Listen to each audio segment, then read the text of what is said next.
الكريم اما بعد فاعوذ باللہ من الشیطان الرجیم بسم اللہ الرحمن الرحیم احل لکم لیلۃ الصیام الرفث الی نسائکم ہن لباس لکم وانتم لباس لہن۔ روزوں کی راتوں میں اپنی عورتوں کے پاس جانا تمہارے لیے حلال ہوا، وہ تمہارے لباس ہیں اور تم ان کے لباس۔ علم اللہ انکم کنتم تختانون انفسکم فتاب علیکم وعفا عنکم، اور اللہ تعالیٰ نے جانا کہ تم اپنی جانوں کو خیانت میں ڈالتے تھے تو اس نے تمہاری توبہ قبول کی اور تمہیں معاف فرمایا۔ اس آیت مبارکہ کے پہلے حصے پر اور دوسرے جز پر پچھلے دو دروس میں بڑی تفصیل سے عرض کر چکا ہوں، اور اس کا میں تلخیص کر دوں، ون لائنر اگر دوں میں، تو صحابہ کرام علیہم رضوان سے جو غلطیاں سرزد ہوئیں انہوں نے حضور کی بارگاہ میں جا کے عرض کیا، اللہ تعالیٰ نے اس کا حل پیش فرما دیا، اور غلطی کی اللہ کہہ رہا ہے علم اللہ انکم کنتم تختانون انفسکم، اللہ نے یہ جانا کہ تم اپنی جانوں کو خیانت میں ڈالتے تھے، فتاب علیکم وعفا عنکم، اس نے تمہاری توبہ قبول کی اور تمہیں معاف کر دیا۔ اللہ نے کیا کر دیا؟ معاف کر دیا۔ دنیا آج بھی صحابہ کو معاف کرنے کے لیے تیار نہیں ہے، اللہ نے تو معاف کر دیا ہے، اس کے حبیب کی بارگاہ سے ضمانت کے طور پر آیت بھی آ گئی، اور یہ ریٹن میں اللہ نے دے دیا، فتاب علیکم، توبہ قبول کر لی، وعفا عنکم، اور معاف فرما دیا۔ دنیا آج بھی معاف کرنے کے لیے تیار نہیں، آج بھی صدیق اکبر کو تبرہ ہوتا ہے، آج بھی عمر فاروق اعظم کو تبرہ ہوتا ہے، آج بھی عثمان غنی کو تبرہ ہوتا ہے۔ میں کہتا ہوں حضرت صاحب کل معاشر والے دن چسکے ہی وکھرے ہونا ہے کہ ہم بھی کھڑے ہوں گے صحابہ کے سائے میں، اور صحابہ حضور کے سائے میں کھڑے ہوں گے، عدالت اللہ کی لگی ہوگی، ہاں جی، اور اس دن مزہ آئے گا جب سامنے ان کے دشمن کھڑے ہوں گے۔ میں تو جھولی اٹھا کے دعا کرتا ہوں، یا اللہ جہاں پر صدیق اکبر کا خاتمہ ہوا، عثمان غنی کا خاتمہ ہوا، عمر فاروق کا خاتمہ ہوا، میرا بھی وہیں پہ خاتمہ کر۔ میری تو جھولی اٹھا کے دعا ہے، جہاں پر کل قیامت والے دن صدیق کھڑا ہو مجھے بھی وہیں پہ کھڑا کرنا، عمر فاروق اعظم کھڑے ہوں مجھے بھی وہاں کھڑا کرنا، عثمان کھڑے ہوں مجھے، تم دعا کرو۔ ہم تو جناب سینہ ٹھوک کے کہتے ہیں کیونکہ ہمارے پاس ضمانت ہے۔ حضرت میں اللہ سے ڈر کے، حضور کا فرمان بھی ہمارے لیے اسی طرح قابل احترام جس طرح اللہ کا فرمان ہے، لیکن جب آپ کو قرآن پاک سے دلیل مل جائے پھر آگے جانے کی ضرورت کیا ہے؟ قرآن پاک کو تو کوئی نہیں ریجیکٹ کر سکتا نا، حدیث کے اوپر تو ہزاروں اعتراض لگا دیں گے، یہ فلانی ہے جی، یہ مرسل ہے جی، یہ ضعیف ہے جی، یہ موضوع ہے جی، یہ فلاں ہے جی، یہ فلاں ہے جی، یہ فلاں ہے۔ قرآن پاک کی آیات کو کہو کہ یہ اس کے اندر کوئی عیب ہے، تو سب سے پہلے آپ نے جب بھی مقدمہ لڑنا ہے، آپ نے جب بھی کسی سے بات کرنی ہے، تو سب سے پہلے ریفرنس آپ نے قرآن کا دینا ہے، کوئی دوسری بات نہیں۔ قرآن کا مطالعہ شروع کرو۔ مجھے کل بڑا مزہ آیا، بہت مجھے سکون آیا، قبلہ سلیم صاحب تشریف لائے، حالانکہ جمعے والے دن میں ذرا جمعے کی تیاری کرنی ہوتی ہے، اپنے گلے کو بھی ریسٹ دیتا ہوں، اپنی جان کو بھی ریسٹ دیتا ہوں، آگے بھائی پوری خلقت کے سامنے بات کرنی ہے، دماغ جسم بالکل مستعد ہونا چاہیے۔ انہوں نے آ کے مجھے حکم فرمایا کہ یہ قرآن کی آیت ہے 118 نمبر آیت سورہ توبہ کی، یہ مجھے سمجھاؤ۔ میں نے جناب کھولا، ہم نے تفسیر پہلے بیان کر کے ہم سارا آگے گئے ہوئے، 6 مرتبہ قرآن پاک کی تفسیر پہلے میں مکمل کر چکا ہوں۔ اچھا جی، بڑے عرصے سے وہ آیت میرے نظروں کے سامنے نہیں آئی، لیکن ان کی وجہ سے میرے سامنے آئی۔ مجھے مزہ آیا کہ الحمدللہ کسی سنی نے کسی سنی عالم سے قرآن کی آیت کی تفسیر پوچھی ہے، ورنہ ہمارے سے سوال کیا ہوتا ہے، مولوی صاحب میرے فلانے کزن نے، میرے بھائی نے، میرے فلانے نے بڈھی نو غصے طلاق دے دیتی، 3 باری طلاق ہو گئی، یہ 90% یہ مسئلہ ہوتا ہے جی۔ اچھا جی، پھر اگر کوئی باقی جو بچ جاتا ہے 10%، وہ کیا سوال ہوتے ہیں، وہ میری فلانے نال بحث ہو رہی سی، وہ کہندا سی نبی پاک دا میلاد کتھے لکھیا ہے، مینوں دیو حوالہ، میں انہوں جواب دینا ہے۔ تیرا کم ہی نہیں، علماء دا کم ہے، مفتیانہ دا کم ہے، یہ انہاں دے کول رہن دے۔ تو خدا دے بندے اپنا الو سیدھا کر۔ ایک غیر مسلک کا آدمی ہے، وہ آپ پر اعتراض کر رہا ہے، آپ اس کو کتنا جواب دیں گے؟ آپ تو عالم ہی نہیں، وہ تو اپنے پینترے سیکھ کے آیا ہے، اس نے آپ کو عقلی طور پر ایسا جواب دینا ہے کہ آپ 1 منٹ کے اندر آپ تلک جائیں گے، اور اس کو عقلی طور پر اس کو اتنا تیار کیا گیا ہے، فیڈ کیا گیا ہے، یہ پوچھو ان سے، یہ پوچھو، پھر یہ جواب نہیں دے پائیں گے، پھر ان سے کہو او بھائی آپ سیدھا قرآن کیوں نہیں پڑھتے؟ قرآن پڑھو، نہیں سمجھ آتی تو ہم مر گئے، ہم کس دن کے لیے بیٹھے ہوئے، ہم نے کس دن کے لیے پڑھا؟ ہم نے ساری زندگی لگا دی اسی کو سمجھنے سمجھانے میں، آپ ہم سے پوچھیں، آپ قرآن سیکھیں۔ آپ کی کیا نبی اکرم صلی اللہ علیہ وسلم کی ولادت کا تذکرہ، آپ کی آمد پر خوشیوں کا تذکرہ قرآن میں نہیں ہے؟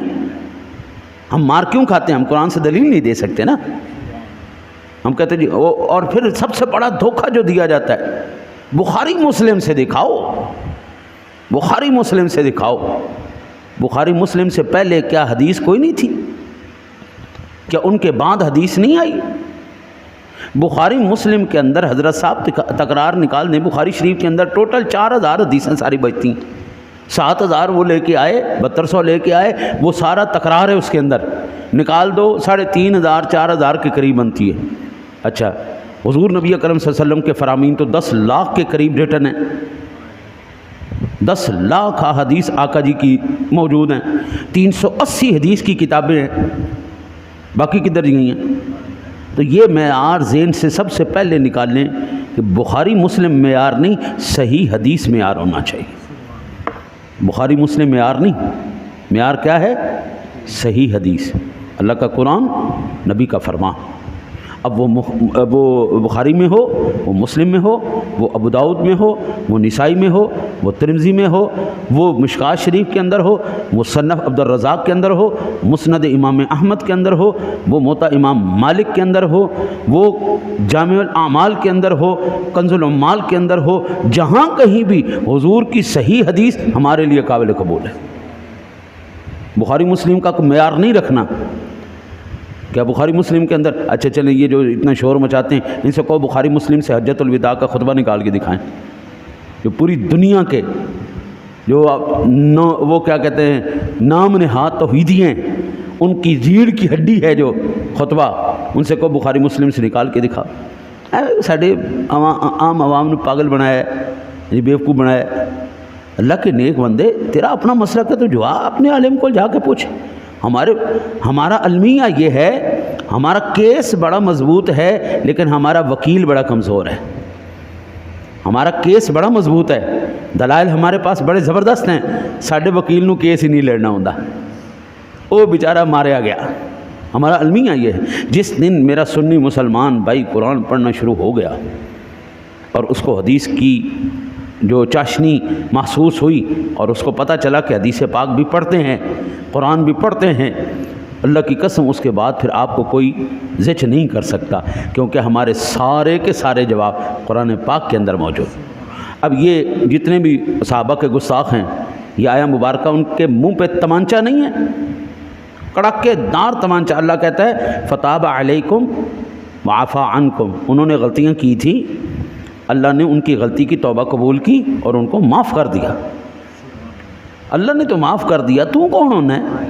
زادی کوڑ کے لیے ہیں، زادی کوڑ کے لیے چھتیراں نو جفے انہیاں شاناں والے بندیاں دے ہوتے، آج دی کوڑ کے لیے چوں چوں کرے گی۔ یہ سنی مسلمان کو آیتیں یاد ہونی چاہیے، منہ توڑ جواب دے، اللہ نے معاف کر دیا، تینوں کی تکلیف ہے؟ پھر اللہ وحدہ ارشاد فرماتا ہے فالآن باشروہن وابتغوا ما کتب اللہ لکم، ہاں اب تم مباشرت کرو، ان سے صحبت کرو۔ ان کی غلطی ہوئی، پوری امت کے لیے احسان ہو گیا، ان کے لیے آسانی ہو گئی، تو پھر یہ چھوڑ دو، یہ کیوں کرتے ہو؟ ہاں جی، میٹھا ہاپ ہاپ کوڑا تھو تھو، بڑی گل۔ جب شان صدیق کے سامنے آتی ہے نہیں مانتے، فاروق اعظم کی آتی ہے نہیں مانتے، یہ آیہ مبارکہ فاروق اعظم کی شان میں نازل ہوئی تھی، ان سے غلطی ہو گئی، اللہ کہتا ہے میں نے معاف کر دیا، ان کی توبہ بھی قبول کی، معاف بھی کر دیا۔ اور قیامت تک کے لیے یہ تمام حضور کے صحابہ کے جو دفاع کرنے والے ہیں ان کے لیے بہترین دلیل ہے۔ پھر اللہ کہتا ہے وابتغوا ما کتب اللہ لکم، اور طلب کرو جو اللہ نے تمہارے نصیب میں لکھا ہوا ہے۔ صحبت کرنا قبلہ خالصتاً لذت کے لیے نہیں ہوتا۔ اللہ کہتا ہے وہ اللہ کے بندے صحبت کرنی ہے نا تو اس کی نیت کر، یا اللہ مجھے نیک اولاد عطا فرما، مجھے ایسی اولاد عطا فرما جو تیرے محبوب کے دین کی عالم ہو، جو تیرے محبوب کے دین کا چرچا کرنے والی ہو۔ اے میرے مولا، میں اس لیے یہ عمل کرنے جا رہا ہوں، اس سے حضور کی امت بڑھے گی، حضور کا مشن آگے بڑھے گا، یہ تمہارا نظریہ ہونا چاہیے۔ یہ کیا نظریہ ہے؟ نہ کوئی ہے ہی کوئی نہیں نظریہ۔ اللہ تعالیٰ اگر نیک اولاد دے دینا قبلہ دنیا کے اندر جنت نظر آ جاتی ہے، اگر اللہ تعالیٰ نیک اولاد تابعدار اولاد دے دے۔ میں نے اپنے ابا جی رحمۃ اللہ تعالیٰ علیہ کا تقریباً 18 سال تک میں نے ان کی زندگی دیکھی، اور آج 25 سال سے زیادہ ہو گئے ان کو وصال فرمائے۔ 18 سال کے اندر میں نے اپنی زندگی میں اپنے باپ کی آنکھ میں آنکھ ملا کے نہیں دیکھا۔ میری اب 44 سال کے قریب عمر ہو گئی ہے، میری اماں جی اب بھی حیات ہیں۔ میں نے آج تک اپنی ماں کے آنکھ میں آنکھ ملا کے بات نہیں کی، جب بھی دیکھتا ہوں ان کے قدموں کی طرف نظر رکھتا ہوں، میرا وہیں تک حد ہے۔ ہم نے ہاں زیارت کے لیے ان کی یہ کہ ہمیں ثواب حاصل ہو ان کا چہرے انور کی زیارتیں کی ہیں، لیکن نہیں، جب بات کرتے ہیں نگاہیں ہماری نگاہیں ان کے قدموں میں ہوتی ہیں۔ نوکر کی تے نخرہ کی، حضرت جی وہ ہماری جانوں کے مالک ہیں۔ ہم جب بیٹھتے ہیں نگاہیں نیچی کر کے، وہ جلال بھی دکھائیں، وہ جو مرضی کہہ لیں، ماں ہے میری، پیو ہے میرا، اسی اپنے پیو کو جتیاں کھا دیاں نے، ٹکا کے کھا دیاں نے، ساڑھے استاد بھی سن، ساڑھے باپ بھی سن، لیکن جرت نہیں ہوئی جی، اکھ چکھ نہیں ملائی، اکھاں ہمیشہ انہوں دی قدموں دی ہوتی ہوندی سن۔ اولاد دا حق بھی یہی ہوندا ہے، پیو دی اکھاں چ اکھ ملا کے نکھ، جتھے پیو بیٹھے تھلے بیٹھے، یہ ادب ہے۔ یہ آپ کو ادب کون سکھائے گا؟ یہ آپ کو ادب اسلام سکھائے گا۔ یہ ادب آپ کو کون سکھائے گا؟ یہ جناب رسالت مآب صلی اللہ علیہ وسلم کی حدیث سکھائے گی، یہ اللہ کا قرآن سکھائے گا۔ اللہ کا قرآن کہتا ہے فلا تقل لہما اف، اور خبردار ہے ماں دے اگے پیو دے اگے اف بھی نہیں کہنا۔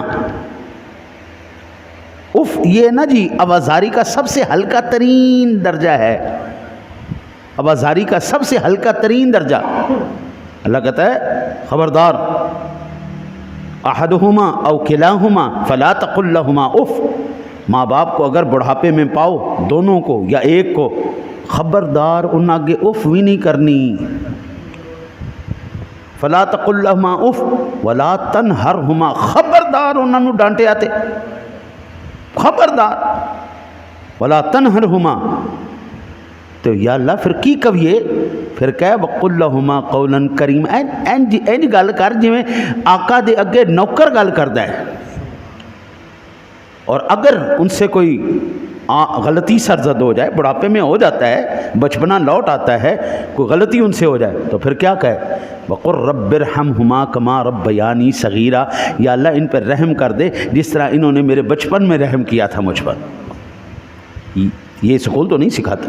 میرے کزن رہتے ہیں امریکہ میں، وہ نا جی بڑا تنگ آیا ہے اپنی اولاد کو، وہ جدوں بھی انہوں کو گل کرے نا وہ پولیس نو فون کر دے تو پولیس اندر گھر پہنچ جائے، تو بچیاں نو ڈرایا ہے، دھمکایا ہے، تو بچے نو ایک باری چنڈ مار بیٹھا تو وہ پولیس پھڑ کے انہوں تھانے لے گئی کہ جناب تو بچیاں نو بچیاں تے تشدد کیتا ہے۔ اچھا انہیں کہا چلو آؤ پترو پاکستان تے چلو نا جی، وہ کہتے آؤ پترو تمہوں سیر کرا کے لیا۔ جدو پاکستان ایئرپورٹ تے لتھا جتی لا کے چنگی تسلی کی تھی، تو وہ عادت پئی سی انہوں پولیس نے بلان دی، وہ پولیس نے بلایا تے پولیس والے ہاں کی مسئلہ، اے مینوں مار رہا۔ انہیں کہا کون ہے تو؟ اس کہا میں پیو ہاں، انہیں مینوں اتھے امریکہ تھانے بند کرایا، انہیں بدتمیزی کیتی سی، میں چنڈ ماری۔ پولیس والے نے کہا اچھا یہ تیرا پیو ہے تے تو پیو دی شکایت لا رہے؟ انہیں بھی اتوں ایک جڑ دیتی ہے، حرام خورا پیو دی شکایت لانا ہے۔ ہم اگر ان کی کریں گے نا جی، اگر ان کی تقلید کریں گے تو پھر یہی ہوگا، ان کے ماں باپ کو تربیت دی جاتی، خبردار اپنی اولاد کو کچھ نہیں کہنا۔ قرآن تربیت کہتا ہے خبردار ماں پیو کے نہیں بولنا، خبردار اف بھی نہیں کہنا۔ بخاری شریف کے اندر ایک واقعہ ہے، ایک بابے کی شکایت لگے، ایک باپ کی شکایت لگائی بیٹے نے حضور کی بارگاہ میں۔ حضور نبی اکرم صلی اللہ علیہ وسلم نے کہا چلے تم ہی تیرے پیو دا تے تیرا مال بھی تیرے پیو دا، چل کوئی شکایت نہیں قبول کی جائے گی، دوڑ جاؤ۔ اسلام سکھاتا ہے اپنی نگاہوں کو نیچا رکھ، اپنا زور ند، وخفض لہما جناح الذل، اینج ہاتھ نہیں اٹھانے، خبردار جناح الذل من الرحمہ، اگر ہاتھ اٹھانے نے تو اینج اٹھا، اور کہ وقر رب ارحمہما کما ربیانی صغیرا، یا اللہ ان کے اوپر رحم کر اس طرح جس طرح بچپن میں انہوں نے مجھ پر رحم کیا تھا۔ یہ آپ کو اسلام سبق دے گا، یہ آپ کو قرآن سبق دے گا۔ اے میرا پتر بیٹھا ہے یونیورسٹی پڑھ رہا ہے، فائنل ان دا سمیسٹر چل رہا ہے، بی ایس سی ایس کر رہے ہیں، اج تک میری اکھیں چکھاں نہیں ملائیاں انہیں، اور میں اب ان دی ایسی دی تیسی پھیر کے رکھ دینا، کیوں نہیں کرتا؟ کیوں نہیں کرتا؟ دو وجوہات۔ پہلی وجہ میں نے اس کے پیٹ میں لقمہ حرام نہیں جانے دیا، دوسری وجہ اس کو قرآن پڑھایا ہے، اس کو حدیث پڑھائی ہے، یونیورسٹی بھی پڑھ رہا ہے، میں نہیں ہوتا پھر نماز بھی یہ کرواتا ہے، ان کو یہ لائن سکھائی ہے حضرت، اس کو جنازہ خود پڑھانا سکھایا ہے اور وصیت کی ہے کسی ایرے غیرے نو نہیں بلانا، تو خود کھڑا ہو کے میرا جنازہ پڑھانا ہے۔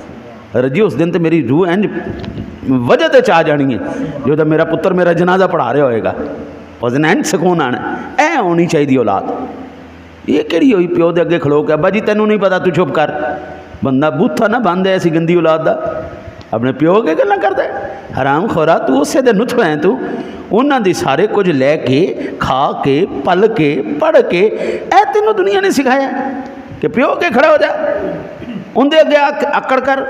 یہ آپ کو صرف تمیز قرآن سکھائے گا، یہ اسلام سکھائے گا، یہ دین سکھائے گا۔ جس بندے سے ماں کی شانیں آپ نے بڑی سنی ہوئی ہیں، باپ کی شان سنو۔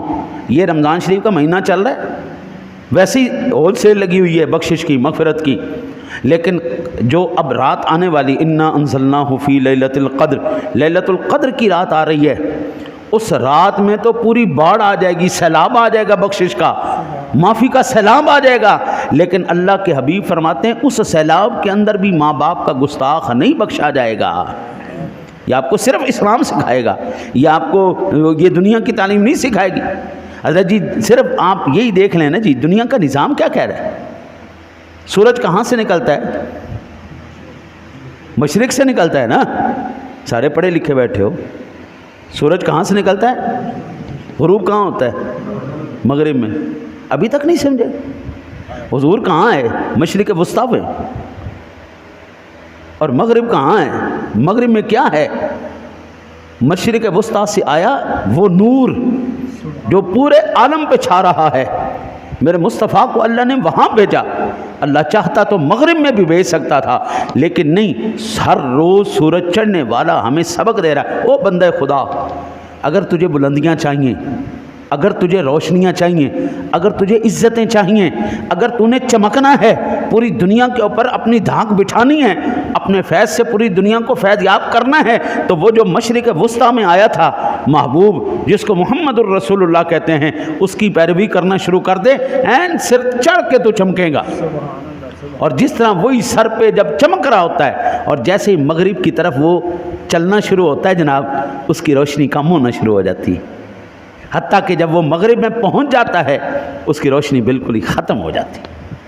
یہ روزانہ ہمیں دنیا کا نظام سبق دے رہا ہے، اور دیکھو تو صحیح تمہیں روزانہ سورج پیغام کیا دے رہا ہے، کدھر سے نکل رہا ہے، کدھر غروب ہو رہا ہے، روشنیاں کہاں سے مل رہی ہیں۔ جیسے جیسے وہ اس کے قریب ہوتا ہے وہاں سے فیض لیتا ہے، پوری دنیا کے اوپر سر چڑھ کے چمکتا ہے، وہ جیسے مغرب میں پہنچتا ہے سب کچھ ختم ہو جاتا ہے۔ یہاں کا ایک اچھا بھلا مسلمان اتھے جا کے وہ بھی لبرل ہو جاتا ہے، وہ بھی اپنے اسلام مسلم سب چھٹی کھلی والی۔ مجھے میرے بڑے خاندان والوں نے کہا تو آ جا امریکہ، آ جا لندن، آ جا جتھے تیرا دل کر دیا آ جا، اور میں کہا دفعہ کرو، اتھے جا کے ایسے کرنا کی ہے۔ یہ یہاں پر ہم سینہ ٹھوک کے بات کر سکتے ہیں، اتھے ایک کی بیان دینا ہے تو انہوں نے چوک کے اندر کر دینا ہے، یہ تو دہشت گردی پھیلا رہے، یہ تو یہاں پر انتشار پھیلا رہا ہے، اور دعا کرو ایسے۔ ہم نے قرآن پڑھا کس لیے ہے؟ اس لیے کہ ہم دنیا کے اندر ان کے سینوں کے اندر وہ لو جگا سکیں کہ خدا کے واسطے قرآن کا پیغام سمجھو یار، یہ جو تم معاملات کرتے ہو اس کا مقصد کیا ہے؟ عورت کی عزت کہاں ہے؟ مشرق میں، مشرق وسطیٰ میں، جو وہاں سے نظام آیا۔ اسلام کے اندر، اسلام میں عورت کی عزت ہے، مغرب میں عورت کی کیا عزت ہے؟ صرف ایک ٹیشو پیپر استعمال کیتا، سٹ دیتا، چل تو جا۔ ہاں جی، یہ اللہ کہہ رہا ہے، وہ اللہ کے بندے جو طلب کرنا ہے نا وہ طلب کر۔